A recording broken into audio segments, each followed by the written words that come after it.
Android with Java Bangla টিউটোরিয়ালে আপনাদের সবাইকে স্বাগতম। আমি আপনাদের সাথে আছি হাফিজুর রহমান ওমর। আজকে আমি আপনাদের দেখাবো লিনিয়ার লেআউট।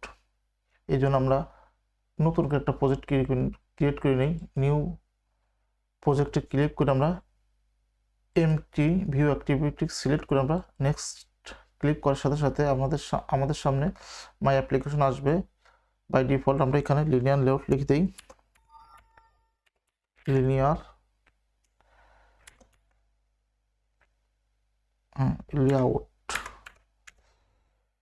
লেআউট লিখলে এখানে com.bongodevs এটা হলো আপনার ডোমেইন নেম। এখানে আপনাদের যদি ডোমেইন নেম না দেন তো আপনার নাম যদি যা হয় সেই নামটা এখানে বসাই দিবেন। তারপরে অটোমেটিকলি আপনার এই প্রজেক্টের নাম অনুযায়ী এখানে আপনার নামের পরে ওই নামটি বসে যাবে। তারপর আপনার যে লোকেশনে সেভ করতে চাচ্ছেন সেই লোকেশনটা দেখাই দিবেন। বাই ডিফল্ট যে লোকেশন থাকে সেই টাইপ ওই লোকেশন রাখাই ভালো। তারপর ল্যাঙ্গুয়েজটা আমরা যদি এখানে কটলিন থাকে আপনারা জাভা সিলেক্ট করে দিবেন। তারপর এখানে প্র্যাকটিসের পারপাসে আপনাদের এখানে যা থাকে তাই সিলেক্ট করে রাখবেন। রাখার পরে এখানে বাই ডিফল্ট কটলিন থাকবে। আপনারা এখান থেকে নিচে ক্লিক করে আপনারা গ্রোবি ডিএসএলটা সিলেক্ট করে দেবেন। সিলেক্ট করে ফিনিশে ক্লিক করবেন। ফিনিশে ক্লিক করলে কিছুক্ষণের ভিতর আপনাদের প্রজেক্টটি বিল্ড হবে।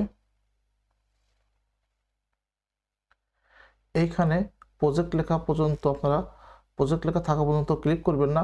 এইখানে অ্যান্ড্রয়েড চলে আসবে। এই যে অ্যান্ড্রয়েড চলে আসছে, এখন আপনারা কাজ করতে পারবেন। তো আমি আপনাদের সুবিধার্থে এটা একটু এক্সপ্যান্ড করে নিই। ওকে, এখানে যদি আমি আসি, আমি কাজ করবো লাগে অ্যাক্টিভিটি মেইনে কাজ করবো, এক্সামের কাজ করব। এখানে আমাদের বাই ডিফল্ট এরকম থাকবে, ডিজাইন বা কোড মোডে থাকতে পারে বা ডিজাইন মোডে থাকতে পারে। আপনারা স্প্লিট মোডে নেবেন কাজের সুবিধার্থে স্প্লিট মোডে নিয়ে আপনারা কাজ শুরু করবেন। বাই ডিফল্ট আপনাদের কনস্ট্যান্ট লেআউট থাকবে। আপনারা কনস্ট্যান্ট লেআউটটাকে পরিবর্তন করার জন্য আমি এগুলো একটু বড় করে নিই। কোডগুলি বড় করে দেখতে সুবিধা হবে। আশা করছি যথেষ্ট বড় হয়েছে। আপনারা করবেন কি, এইখান থেকে সিলেক্ট করে এই অ্যান্ড্রয়েড পর্যন্ত নিয়ে আসবেন। নিয়ে আসার পরে কেটে দিবেন। কেটে দিয়ে আপনারা LIN লেখার সাথে সাথে আপনাদের লিনিয়ার লেআউট শো করবে। আপনারা এখান থেকে ক্লিক করে এন্টার চাপ দিবেন। চাপ দিলে লিনিয়ার লেআউট হয়ে যাবে। এখানে বাই ডিফল্ট টেক্সট ভিউ থাকবে। আমরা এই বাই ডিফল্ট টেক্সট ভিউটা কেটে দেব, যেহেতু আমরা একবার প্রথম থেকে শুরু করব। কেটে দেওয়ার সাথে যেখানে লাল দাগ শো করবে, সমস্যা নেই। আমরা কাজের সুবিধার্থে এই যে অ্যাঙ্গুলার ব্র্যাকেটটা একটু নিচে নিয়ে আসবো। নিচে নিয়ে আসে এখানে যদি আমি টেক্সট ভিউ লিখতে চাই, তাহলে লেস দেন সাইন যদি আমি দেওয়ার পরে যদি আমি টেক্সট লিখি, টেক্সট লেখার সাথে টেক্সট ভিউ শো করবে। আমরা এখানে ক্লিক করে এন্টার চেপে দেবো। চেপে দেওয়ার পর আমরা এটা র্যাপ কন্টেন্ট নিয়ে নিলাম। নিয়ে নেওয়ার পরে আমরা ফরওয়ার্ড স্ল্যাশ চাপার সাথে সাথে আমাদের এই টেক্সট ভিউটা ক্লোজ হয়ে যাবে। তারপর কাজের সুবিধার্থে একটু নিচে নিয়ে আসবো, বা আরেকটা চাপ দিয়ে নিচে নিয়ে আসতে সমস্যা নেই। এটা যতই নিচে নামানি সমস্যা হবে না। আপনারা এটাও একটু নিচে নামাই নেবেন। একটা থেকে আরেকটা আলাদা থাকে, কাজ করতে সুবিধা হয়। এখন কিন্তু আমাদের কিছুই শো করতেছে না, কারণ আমাদের এখানে কোনো কিছু নেই। আমরা যদি টেক্সট শো করতে চাই তাহলে টেক্সট লিখবো। টেক্সটে কি লেখা যায়, ধরুন যে আমি আমার নাম লিখতেছি।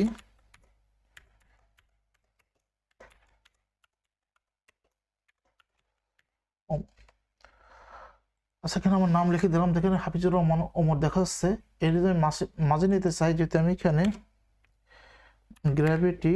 লেআউট গ্র্যাভিটি যদি আমি সেন্টার হরিজন্টাল দিই, এখানে মাঝে যাবে না, কারণ এখানে আমি ওরিয়েন্টেশন চেঞ্জ করে দিয়ে আসতে হবে। এখন এই লিনিয়ার লেআউটটা বোঝার জন্য আপনাদের সর্বপ্রথম দুটি বিষয় খেয়াল রাখতে হবে। ওরিয়েন্টেশন, আপনার এই পাশাপাশি যদি ডান থেকে আপনার এই ডান থেকে বামের দিকে হলো আপনার হরিজন্টাল, আর উপর থেকে নিচে ওয়াই অক্ষর বরাবর যেটা থাকবে উপর থেকে নিচে সেটা হলো ভার্টিক্যাল, আর এক্স অক্ষ বরাবর হলো হরিজন্টাল। অর্থাৎ ডান থেকে বামের দিক হরিজন্টাল, উপর থেকে নিচের দিকে ভার্টিক্যাল। এই বিষয়টা খেয়াল রাখতে হবে। আর লিনিয়ার লেআউটের সবসময় লেআউটটা বাই ডিফল্ট হরিজন্টাল থাকে। তো এটা যদি আমি ওরিয়েন্টেশন যদি আমি ভার্টিক্যাল দিয়ে আসি, দেওয়ার সাথে সাথে দেখেন আমার এই লেখাটা মাঝখানে চলে আসছে। এখন আমি যদি চতুর্থ সাইডে একটু মার্জিন দিতে চাই, তাহলে এমআর লেখার সাথে মার্জিন আসবে, লেআউট মার্জিন আমরা সিলেক্ট করে ক্লিক করে এখানে 16 ডিপি নিয়ে নিই। 16 ডিপি, কোনো মার্জিন প্যাডিং দেওয়ার সময় আমরা ডিপি নেব, আর কোন টেক্সটের সময় আমরা এসপিতে নিলাম। দেখেন চতুর্দিকে আমার 16 ডিপি মার্জিন ছেড়ে দিছে। তারপরে আমরা যদি এই লেখাটা বড় করতে চাই, তাহলে এখানে আমরা কি করতে পারি, টেক্সট সাইজ দেব, তখন যে 30 এসপি দিলাম, লেখাটা কিন্তু বড় হয়ে গেছে দেখেন। আচ্ছা, এটা যদি বোল্ড করতে চাই, তাহলে টেক্সট স্টাইল দেবো আমি কি, দেখেন আমি কিন্তু পুরোপুরি লিখতেছি না, আমি 1-2 অক্ষর লেখার সাথে সাথে সিলেক্ট করে নিচ্ছি। আমি যদি বাই ডিফল্ট নর্মাল থাকে, আমরা যদি বোল্ড দিই তাহলে এটা বোল্ড হবে, যদি এটা কেটে ইটালিক দেই তাহলে এটা ইটালিক হবে। দেখেন ইটালিক হয়ে গেছে।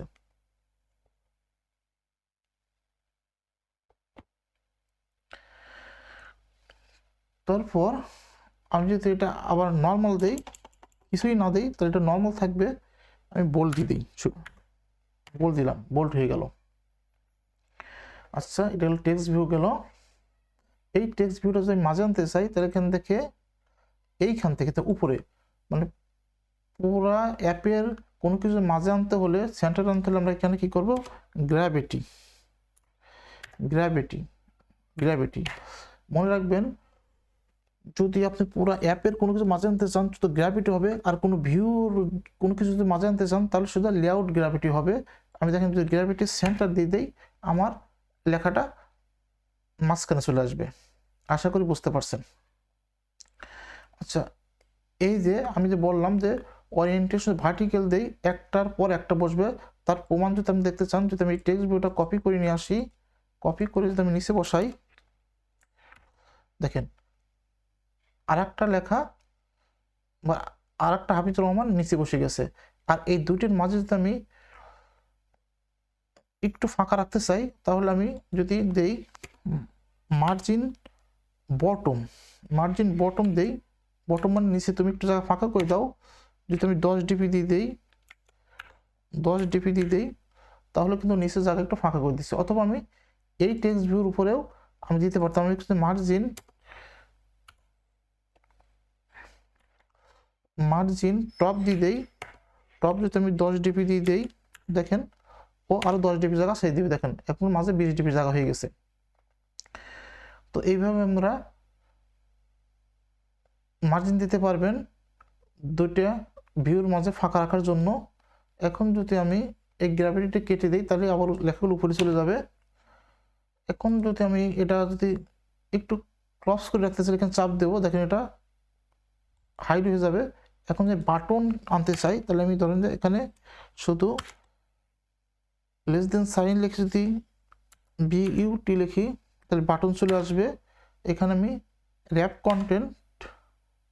কন্টেন্ট দিলাম, দেওয়ার পর যদি আমি ফরওয়ার্ড স্ল্যাশ চাপি, তাহলে বাটনটা ক্লোজ হয়ে যাবে। কাজের সুবিধাটা আমি নিচে নিয়ে আসবো।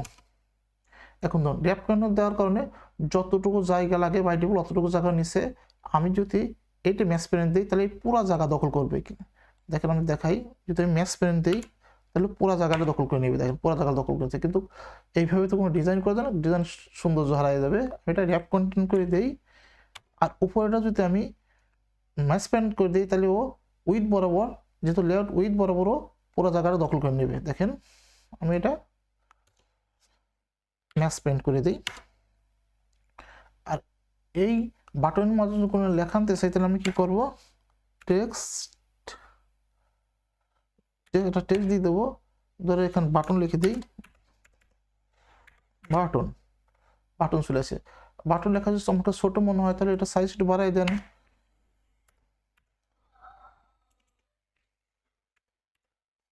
টেক্সট সাইজ যদি আমি এখানে 25 দিয়ে দেই, 25 SP দিয়ে দেই, তাহলে সাইজটা একটু বড় হয়ে গেলো। এই বাটনের উপরে আমি একটু মার্জিন চাচ্ছি, বাটনের উপর ফাঁকা চাচ্ছি, তাহলে আমি যে বাটনের উপরে মার্জিন টপ দিয়ে দিই, এমটি লিখলেই চলে আসবে। টপ যদি আমি 20 ডিপি দিয়ে দিই, দেখেন উপরে কিন্তু জায়গা ছাড়িয়ে দিছে। এইভাবে মার্জিন ব্যবহার করতে পারবেন। এই বাটনের মাঝে যদি আমি একটা প্যাডিং দেই, প্যাডিং 10 ডিপি দিয়ে দিই, দেখেন ও চতুর সাইড থেকে 10 ডিপি জায়গা ছাড়িয়ে দিছে। এইভাবে মার্জিন প্যাডিং ইউজ করতে পারবেন। এখন এই তো গেল একটা লিনিয়ার লেআউটের ভিতরে আমরা ডিজাইন করতেছি। এখন যদি আমার আরেকটা বাটনের দরকার হয়, তাহলে এইটাকে আমরা কপি করে নিচে পেস্ট করে দিলে আরেকটা বাটন হয়ে যাবে। দেখেন আরেকটা বাটন চলে আসলো। এই হলো লিনিয়ার লেআউটের মজা। আমরা হরিজন্টাল বা ভার্টিক্যাল বরাবর সাজাতে পারি। এখন যদি মনে করি যে না, আমার এই ডিজাইনের ক্ষেত্রে আমার ভিতরে আরেকটা লিনিয়ার লেআউট নেওয়া লাগবে, তাহলে আমরা আরেকটা লিনিয়ার লেআউট নিয়েও কাজ করতে পারবো। নেক্সটেড লিনিয়ার লেআউট নিয়ে কাজ করা যায়। আমি যদি এখানে লেস দেন সাইন দিয়ে লিনিয়ার লেআউট লিখি, লিনিয়ার লেআউট, এখানে যদি আমি উইথ ম্যাচ প্যান্ট দিয়ে দিই, আর যদি হাইট র্যাপ কন্টেন্ট দিই, দিয়ে আমি দিয়ে দিলাম। দেওয়ার পরে যদি দেখেন এখানে যদি আমি কোনো ভিউকে ক্লোজ করার জন্য ফরওয়ার্ড স্ল্যাশ, আর যদি কোনো লেআউটকে ক্লোজ করতে চান তাহলে আপনাকে অ্যাঙ্গুলার ব্র্যাকেট চাপতে হবে। অ্যাঙ্গুলার ব্র্যাকেট চাপলে দেখেন এই হয়ে গেল। আর একটা আমার লিনিয়ার লেআউট চলে আসলো, দেখেন এই লিনিয়ার লেআউট চলে আসছে। হ্যাঁ, আমি যদি ম্যাচ পেন্ট করে দিই, এই নিচের পুরো জায়গাটা দখল করে নিবে। আমি ম্যাচ পেন্ট দিয়ে দিই, দেখেন ও নিচের পুরো জায়গাটা দখল করে নিছে। এইটা যদি আমি বাই ডিফল্ট এর ওরিয়েন্টেশন করতে আপনার হরিজন্টাল থাকে, বাই ডিফল্ট হরিজন্টাল থাকে, তাহলে এর মাঝে যদি আমি এই দুটি বাটন নিয়ে আসলাম, দেখেন এই দুটি বাটন যদি কপি করে এখানে নিয়ে আসি, আবার নিয়ে আসি যদি আমি ছেড়ে দিই, সরি, দেখেন এই ম্যাচ পেন্ট দেওয়ার কারণে বাটন কিন্তু আমি একটা আনছি, বাটন দুটি আনছি, কিন্তু এই উইথ ম্যাচ পেন্ট থাকার কারণে কিন্তু পুরো জায়গা দখল করে, বোঝা যাচ্ছে না, একটাতেই দখল করে। আমি যখন র্যাপ কন্টেন্ট দিয়ে দিই, বাটনগুলো আমি র্যাপ কন্টেন্ট দিয়ে দিই, দেখেন ওর ছোট্ট একটা জায়গা দখল করছে যতটুকু দরকার। আমি নিচের বাটনটাকে যদি আমি এই খেয়াল রাখবেন, কখন আমার ম্যাচ পেন্ট লাগবে, কখন র্যাপ কন্টেন্ট লাগবে। যদি আমি র্যাপ কন্টেন্ট দিয়ে দিই, দেখেন ও সুন্দর করে জায়গা দুইটা পাশে পাশাপাশি বসে গেছে। আমি যদি এটা ভার্টিক্যাল দিতাম তাহলে নিচে নিচে বসতো। আচ্ছা, আমি যদি আরেকটা বাটন নিয়ে নিই, দেখেন কপি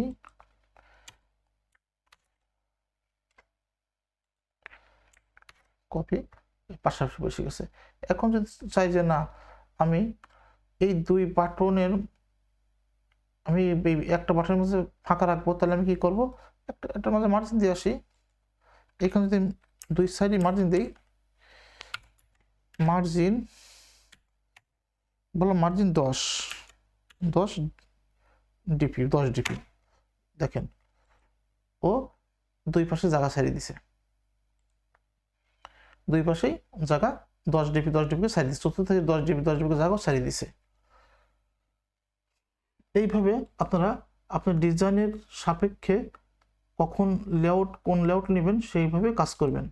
আচ্ছা, এখন লিনিয়ার লেআউটের আরো কিছু দেখানো আছে।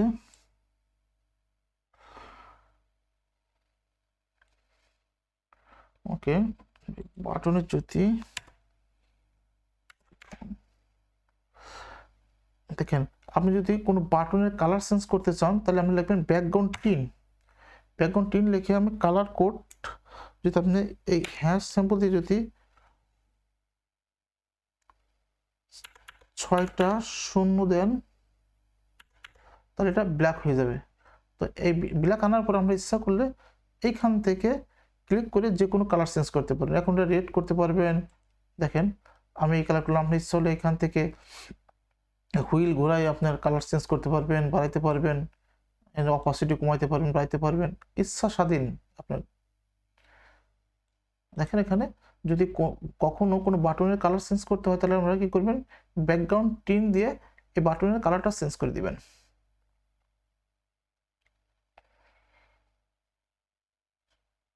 আপনার যদি এরপরে যদি আর একটা লেআউট নেওয়ার প্রয়োজন হয়, এখানে আপনার যদি এখন রিলেটিভ লেআউট নেওয়ার প্রয়োজন হচ্ছে, কনস্ট্যান্ট লেআউট নেওয়ার প্রয়োজন হচ্ছে, কোনো সমস্যা নেই। আপনি খেয়াল করবেন যে আমার মূল লেআউটটা ঠিক রাখবেন। যা কিছু নেবেন এই মূল লেআউটের প্যাটির ভিতরে নেবেন। দেখেন আমরা মূল লেআউট কিন্তু লিনিয়ার লেআউট। এই মূল লেআউট আরও কিছু দেখানোর জন্য আমরা কি করব, এইখান থেকে সব কিছু মুছে দিই। মুছে দিলে দেখুন এখন কিছু নেই, আমাদের শুধু লিনিয়ার লেআউটের মেইন লেআউটটা আছে। এই লেআউটের পেটের মাঝে আমরা সব কিছু লিখবো। দেখুন এই যে আমাদের পুরো অ্যাক্টিভিটিটা কিন্তু আমাদের এইভাবে আছে। আমরা যদি চাই যে কোনো এই পুরো অ্যাক্টিভিটির আমরা ব্যাকগ্রাউন্ডটা কালারটা চেঞ্জ করবো, তাহলে এখান থেকে আমরা ব্যাকগ্রাউন্ড কালার চেঞ্জ করতে পারি। যদি ব্যাকগ্রাউন্ড লিখি, যদি এখানে আমি কালার দিয়ে দিই, ধরুন তুমি #0000000 দিলাম। এখন এখানে একটা কালার নির্বাচন করে দিই। ধরেন যে আমি কি করি, এইখান থেকে একটা কালার দেখেন সুন্দর করে আরেকটু লাইট দেই, দেখেন আমি কালার নির্বাচন করতে পারতেছি। তো এই দেখেন কালার আমি কিন্তু সুন্দর কালার চেঞ্জ করতে পারছি। আমরা দেখাচ্ছিলাম আগের পর্বে যে বাটন আর টেক্সট ভিউ, আমরা এখান থেকে কিন্তু একটা ইমেজ ভিউ নিতে পারি। আমরা যদি ইমেজ ভিউ সিলেক্ট করি, এর ধরেন যে আমি র্যাপ কন্টেন্ট দিয়ে দিই, বা প্রথমে র্যাপ কন্টেন্ট তারপরে ইমেজ ভিউ অনুযায়ী আমি এটা সিলেক্ট করে দেবো যে কত দৈর্ঘ্য বস্তু কত নেব। আমি এটা ক্লোজ করে দিলাম। একটা ইমেজ দেওয়ার জন্য আমরা কি করব, এখানে এসআরসি লিখবো। যদি এসআরসি লিখি, সোর্স, আমার সোর্স দিতে হবে। সোর্স দেওয়ার জন্য চলুন আমরা চলে যাই, আমরা গুগলে চলে যাই। যদি আমি একটা ইমেজ নিয়ে আসি, কিউট বেবি একটা ইমেজ নিয়ে আসি। এই ইমেজটাই নেই, বা কোনটা নেওয়া যায়, আচ্ছা প্রথমটাই নেই। আমি যদি নিউ ট্যাব ওপেন করি,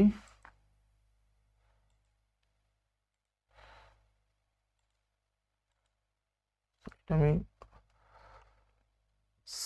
সেভ ইমেজেস করে নেই, ডাউনলোডে নিয়ে নেই। ওকে,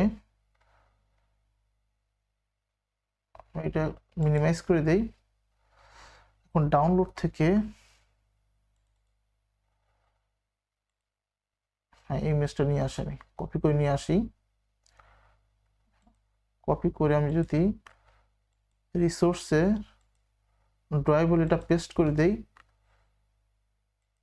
দেখুন পেস্ট করার সময় আপনাদের সবসময় খেয়াল রাখবেন যখন ড্রয়েবলে কোনো ইমেজ রাখবেন তখন অবশ্যই সেটা যেন ছোট হাতের হয় এবং এর মাঝে যেন কোনো স্পেশাল ক্যারেক্টার না থাকে বা কোনো স্পেস দিয়ে কোনো কিছু লেখা না থাকে। স্পেস ধরে ডাউনলোড বা অন্য কিছু এবিসিডি যাই লেখেন এরকম লেখা যাবে না। আপনি আন্ডারস্কোর দিয়ে লিখতে পারবেন। তো আমি এটা কিউট বেবি লিখে রাখি, কিউট বেবি লিখে সেভ করে দিই। আমি কিন্তু আন্ডারস্কোর দিয়ে সেভ করছি। ওকে, এখন যদি এই জায়গা আমি দেখেন ড্রয়েবল দেখেন ড্রয়েবল কিউট বেবি চলে আসছে। আমি এটা সিলেক্ট করে এন্টার চেপে দিলাম, দেখেন ইমেজ চলে আসছে। আচ্ছা এটা আমি একটু বড় করে নেই। এখন যদি ইমেজের স্কেল সেট করে দিই, আমি স্কেল টাইপ, ইমেজের স্কেল টাইপ যদি আমি সেট করে দিই, অনেক আছে। আপনার দেখবেন যে আপনার ডিজাইনের সাথে কোনটা ভালো হয়। আমি যদি সেন্টার দিয়ে দিই, এটা কি হয় দেখি, দিয়ে দেখবো।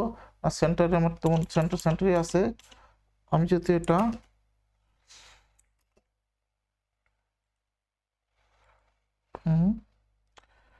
কন্ট্রোল এন্টার চাপি, সরি সেন্টার ক্রপ দেই, দেখেন ইমেজটা যেহেতু আমার এখানে র্যাপ কন্টেন্ট দেওয়া আছে এই জন্যই কাজ করছে না ঠিক মতন। আমি এখানে যদি এটা 300 ডিপি উইথ দিলাম আর দেন 300 ডিপি হাইট দিলাম, দেখেন হাইট দিলাম। আর যদি আমি এটা করি গ্র্যাভিটি, লেআউট গ্র্যাভিটি সেন্টারে দিয়ে দেই, সেন্টার হরিজন্টালে দিয়ে দেই, দেখেন ও সেন্টার হরিজন্টাল চলে আসছে। আর এই মূল ইমেজের ও কিন্তু আমি এখানে কি করছি সেন্টার ক্রপ করে দিয়েছি, দেখেন ও 300 বাই 300 জায়গা পুরা জায়গাটা ক্রপ করে নিচ্ছে। আপনারা আপনাদের সুবিধার মধ্যে সেন্টার ক্রপ না দিয়ে অন্য কিছু দিতে পারেন, দিয়ে দেখবেন যে কোনটা ভালো হয়। আপনি যদি ফিট সেন্টার দেন মানে সেন্টার থেকে ফিট হয়ে আসবে, দেখেন এই সেন্টারে ফিট হয়ে গেছে। হ্যাঁ, সেন্টার ক্রপ দিলে ও শুধু সেন্টারে ফিট হয়ে আছে। আপনি যদি সেন্টার ক্রপ দেন, সেন্টার ক্রপ দিলে জায়গাটা পুরোটা দখল করে নিব। সেন্টার ক্রপ দিয়ে দিলাম, পুরো জায়গাটা দখল করেছে। এইভাবে আপনারা আপনার লেআউটের ভিতর ইমেজ শো করাতে পারবেন। এখন এটার নিচে যদি লেখেন যে না আমি এই কিছু লিখতে চাই এটার ক্যাপশনে, তাহলে একটা টেক্সট ভিউ নিয়ে নেন,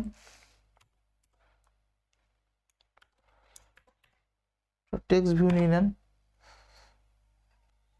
র্যাপ কন্টেন্ট দিয়ে দেন, দিয়ে আপনি এটা / চাপলে এটা ক্লোজ হয়ে যাবে।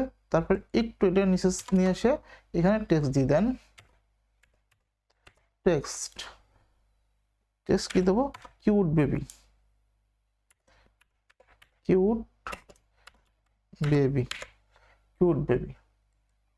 দেখেন কিউট বেবি। তো আমি এটার উপরে একটু মার্জিন দিয়ে দেবো। তো আমি যে মার্জিন টপ দেই, মার্জিন টপ 10 ডিপি দিয়ে দেই, 10 ডিপি মার্জিন টপ হয়ে গেলো। এই লেখাটা আমি সেন্টারে নিয়ে যেতে চাচ্ছি, তাহলে আমি কী করবো, লেআউট গ্র্যাভিটি সেন্টার হরিজন্টাল চলে যাবে, সুন্দর কিউট বেবি চলে আসছে। এইভাবে আপনারা ডিজাইনের সৌন্দর্যের জন্য যেভাবে আপনারা ডিজাইন করে সুন্দর সেভাবে নিতে পারবেন। আপনার এখানে এই বলছি, আমি আগেই বলছি যে আপনি লেআউটের ভিতর মাল্টিপল লেআউট নিতে পারবেন আপনার সুবিধার্থে।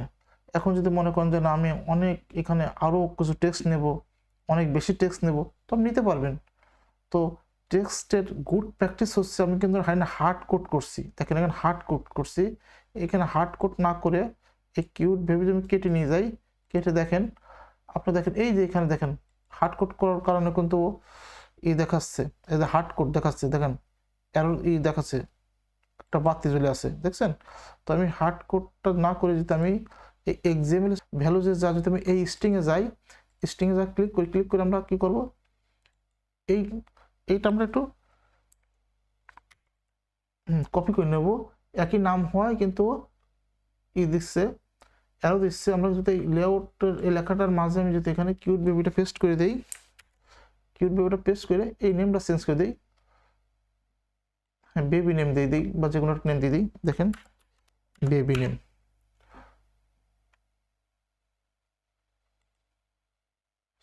সরি হ্যাঁ সরি এইখানে নেব, আমি বেবি নেমটা এইখানে দেবো, নেমের এই যে কোটেশনের মাঝে দেব baby underscore name, baby name দেখেন বেবি নেম দিছি, একটু বড় করে দেখে আপনাদের, এই বেবি নেম দিছি। এই রিসোর্স থেকে আমি যদি ব্যবহার করি তাহলে কিন্তু হার্ড কোডটা চলে যাবে, এই এররটা চলে যাবে। আমি যদি আবার আমার চলে যাই, লেআউটে চলে যাওয়ার পর এটা উপর নিচে একটু নিচে নামাই নেই, এখানে যদি আমি দেখেন স্ট্রিং লিখি, দেখেন স্ট্রিং লিখছি, লিখতে ক্লিক করে যদি আমি এই বেবি নেমটা ধরাই দিই, তাহলে কিন্তু দেখেন এইখানে দেখেন আমার এইখানে যে একটা লাল বাতি জ্বলেছিল বা সবুজ হলুদ বাতি জ্বলল, ইমেজ ভিউ এরই দেওয়া আছে, কিন্তু আমার হার্ড কোড যে এটা সবুজ হলুদ বাতি সেখানে চলে গেছে। এটাও আমরা ঠিক করে দেবো পরবর্তীতে। কীভাবে ঠিক করা যায়, কোনো অ্যারোর এখানে কোনো বাতি থাকবে না, কোনো কিছু থাকবে না, একবার ক্লিন থাকবে। তো এটা আমরা আস্তে আস্তে আপনাদের দেখাবো, এখন দেখালে তো মাথার উপর দিয়ে যাবে। দেখেন আমরা কিন্তু স্ট্রিংয়ে এই স্ট্রিং ধরেন এখানে আমি বেবি নেম দিচ্ছি, এখানে যদি আমি 1000 লাইন কোডও রাখি, 1000 লাইন টেক্সট রাখি, তাও কিন্তু এখানে 1000 লাইন টেক্সটই শো করবে।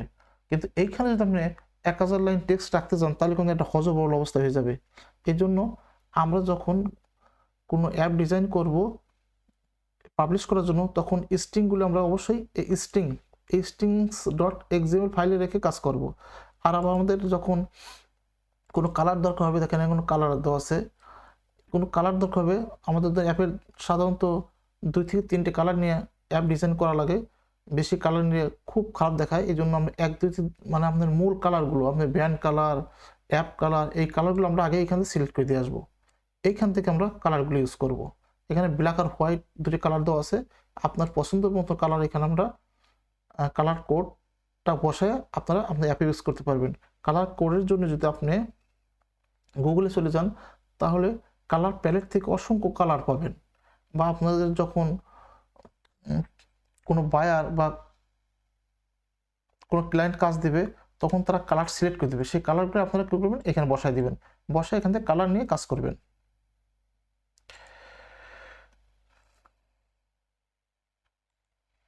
কালারটা কেটে দিই, স্ট্রিংটা কেটে দিই। এই হলো মূলত আমাদের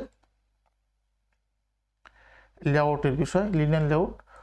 এবং এর পরবর্তী আমি দেখাবো অন্যান্য লেআউটগুলো। এর পরবর্তীতে আমি কনস্ট্যান্ট লেআউট দেখাবো, রিলেটিভ লেআউট দেখাবো এবং গ্রিড লেআউট দেখাবো। মূলত 4টি লেআউট নিয়ে আমাদের কাজ করা লাগে। এই 4টি লেআউট নিয়ে কাজ, মানে অ্যাপে অ্যান্ড্রয়েডে 4টি লেআউট নিয়ে বেশিরভাগ কাজ হয়। তো বন্ধুরা আজকে এই পর্যন্তই, পরবর্তী দেখা হবে অন্য লেআউট নিয়ে। আল্লাহ হাফেজ।